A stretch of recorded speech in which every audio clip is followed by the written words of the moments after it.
Hello बच्चों, welcome to the class. चलिए हम क्लास को शुरू करते हैं। तो कल हमने यहाँ तक रखा था, आज हम इससे आगे पढ़ते हैं।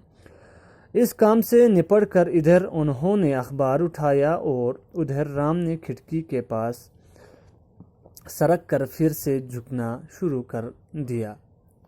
ठीक है। आप कल हमने यहाँ तक पढ़ा था, उसमें पढ़ा था कि जो राम है वो खिड़की से बाहर देख रहा था तो शंकराचार्य उसको मना कर रहा था। ठीक है। तो ये काम करने के बाद मिस्टर शंकराचार्य अखबार पढ़ने लगते हैं और राम फिर से वही हरकत करना शुरू कर देते हैं। ठीक है। और टोपी फिर उसके सिर पर थी। यह देखकर मिस्टर शंकराचार्य को सख्त गुस्सा आया। उनका हाथ टोपी की तरफ बढ़ा और पलक झपकते ही वह उनकी सीट के नीचे थी। यह सब कुछ इतना तेजी से हुआ कि राम को समझने का मौका ही ना मिला। मुड़कर उसने अपने पिता की ओर देखा, पर उसके हाथ उससे खाली नजर आया।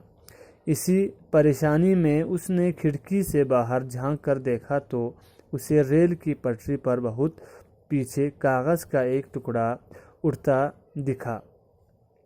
उसने सोचा कि यह मेरी टोपी है। राम ने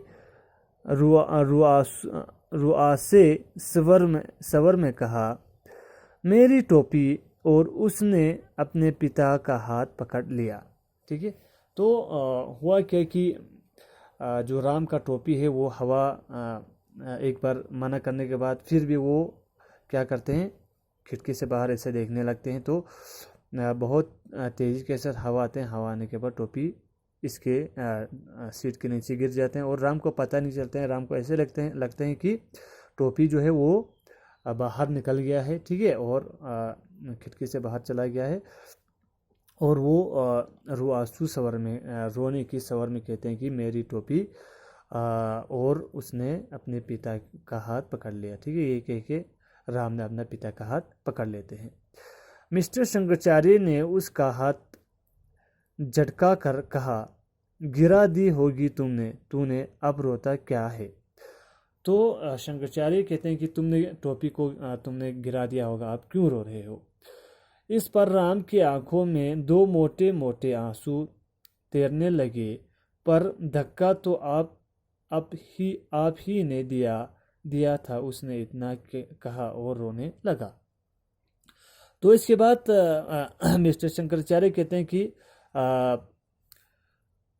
अब तो तुमने टोपी गिरा दिया, ठीक है, आप क्यों रोता है। तो राम इस पर कहते हैं कि उसके आंखों में आंसू थे। ठीक है। और राम कहते हैं कि धक्का तो आपने दिया था, और वो यही कह के रोने लगा। मिस्टर शंकराचार्य ने उससे चुप करने की कोशिश की पर सफल ना हुए। उन्होंने थक हार कर उससे कहा, टोपी वापस आ जाएगी, पर शर्त ये है कि तू उसे पहनेगा नहीं। इसके बाद शंकराचार्य अपने बेटे को चुप कराने की कोशिश करते हैं, लेकिन वो सफल नहीं होते। और शंकराचार्य कहते हैं कि टोपी तो वापस आ जाएगी, लेकिन एक शर्त यह है कि तुम उसे पहनेगा नहीं। राम की आंखों के आंसू फौरन सूख गया। वह सरक कर आगे बढ़ गया। उसे वापस लाए। मिस्टर शंकराचार्य ने कहा, ऐसी